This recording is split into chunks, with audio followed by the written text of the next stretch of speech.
Baik, salam sejahtera buat kita semua. Kenalin, saya Maulia. Di sini saya sebagai seorang mahasiswa tingkat akhir, konon katanya. Baik, di sini saya ingin menjelaskan sedikit konsep pemeliharaan diri dari penyakit tidak menular. Jadi penyakit tidak menular atau PTM itu adalah penyakit yang bukan disebabkan oleh infeksi kuman, atau bisa dibilang bukan dari lingkungan sekitar. Jadi yang termasuk ke dalam kategori PTM atau penyakit tidak menular ini diantaranya adalah stroke, penyakit jantung koroner, kanker, diabetes, penyakit paru, dan gangguan akibat kecelakaan dan tindak kekerasan.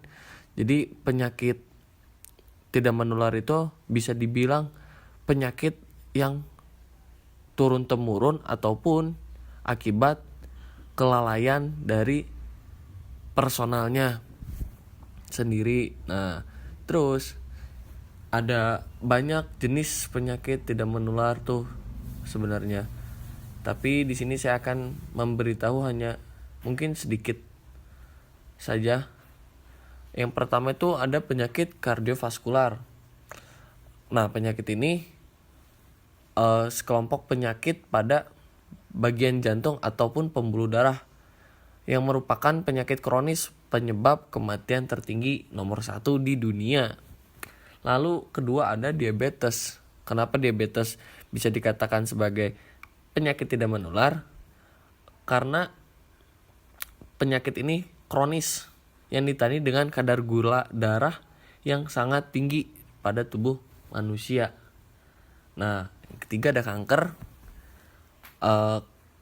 Kanker bukan penyakit menular, tetapi memiliki angka kematian tertinggi kedua setelah penyakit jantung dan pembuluh darah. Nah, gangguan pernapasan kronis juga termasuk sebagai penyakit tidak menular yang masih banyak terjadi di negara kita juga, di Indonesia. Terus ada lagi penyakit ginjal. Di dunia ada 2 penyakit ginjal yang menyebabkan kematian. Yang pertama ada penyakit ginjal kronis, sama ada penyakit gagal ginjal akut. Dan yang terakhir ada gangguan mental. Kenapa gangguan mental bisa masuk ke dalam kategori penyakit tidak menular? Karena penyakit ini seringkali dianggap tidak serius oleh banyak orang. Hal ini disebabkan masih banyaknya orang di sekitar kita yang masih kurang memahami atau bahkan mungkin memberikan stigma terhadap masalah kesehatan mental. Nah, di sini saya akan mengerucut kepada penyakit asma. Apa sih penyakit asma tuh? Jadi penyakit asma itu penyakit jangka panjang ataupun penyakit kronis pada saluran pernafasan yang ditandai dengan peradangan atau penyempitan saluran pernapasan yang menimbulkan sesak atau sulit bernapas. Selain sulit bernapas juga, para penderita asma juga bisa mengalami gejala lain seperti nyeri dada, batuk-batuk, dan mengi. Asma bisa diderita oleh semua golongan usia, baik muda, tua, ataupun sejenisnya. Nah, bagi orang-orang yang memiliki penyakit asma, saluran pernafasannya sangat amat sensitif dibandingkan orang lain yang tidak hidup atau tidak memiliki penyakit asma. Nah, ketika paru-parunya teriritasi, maka otot-otot saluran pernafasan penderita akan menjadi kaku dan membuat saluran tersebut menyempit, yang bisa menyebabkan kontraksi atau ngap pada proses pernapasan. Terus ada gimana sih orang bisa terkena asma ataupun mengidap penyakit asma. Nah, untuk penyakit asma bisa dibilang sebagai penyakit turunan yang diberikan oleh orang tua ataupun dari kakek, karena penyakit asma ini juga masuk ke dalam kategori penyakit tidak menular. Jadi penyakit asma ini diberikan kepada orang-orang yang memiliki turunan atau dari atasnya ada riwayat penyakit asma. Nah, untuk pengobatan asma sendiri itu bisa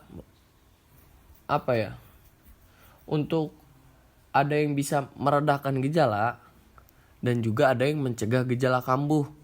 Nah, untuk itu penting bagi pengidap untuk mengetahui hal apa saja sih yang bisa dapat memicu asma.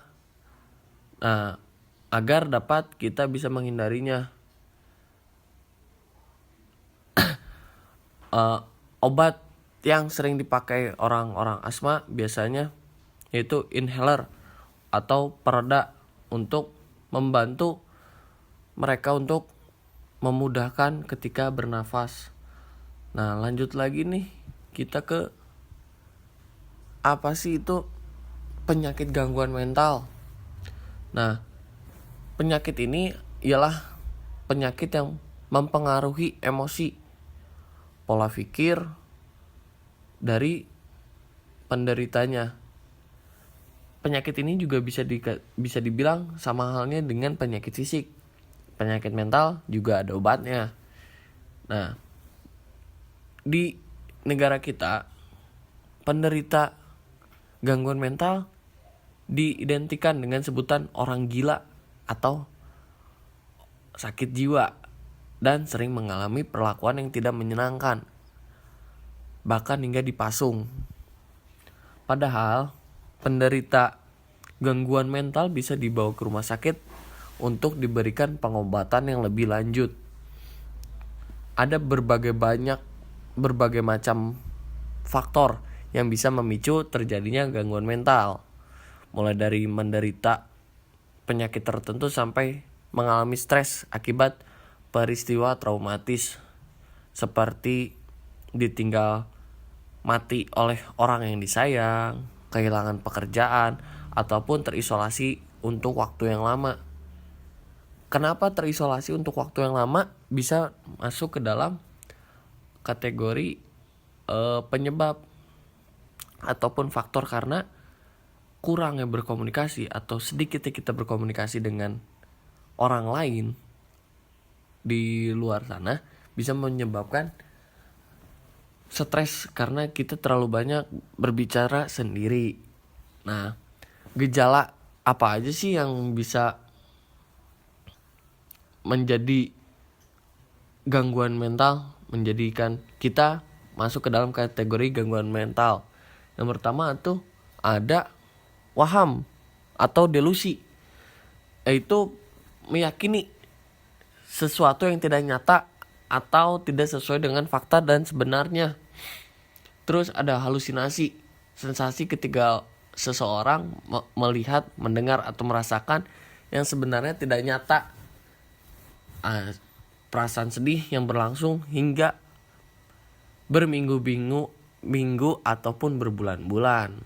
Perasaan cemas dan takut yang berlebihan dan terus-menerus sampai mengganggu aktivitas sehari-hari. Kecanduan nikotin dan alkohol serta penyalahgunaan nafsa itu juga bisa dikategorikan ke dalam gejala dari gangguan mental.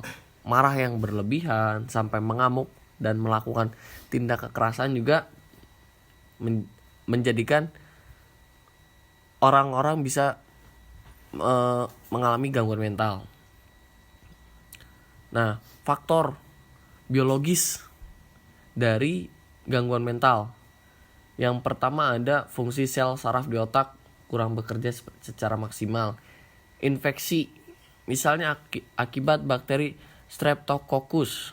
Terus ada juga kelainan bawaan atau cedera pada otak yang mengakibatkan gangguan pada fungsi sel saraf otak. Terus kerusakan otak akibat terbentur kecelakaan, kekurangan oksigen pada otak bayi saat proses persalinan. Nah, ada juga faktor psikologis. Ini bisa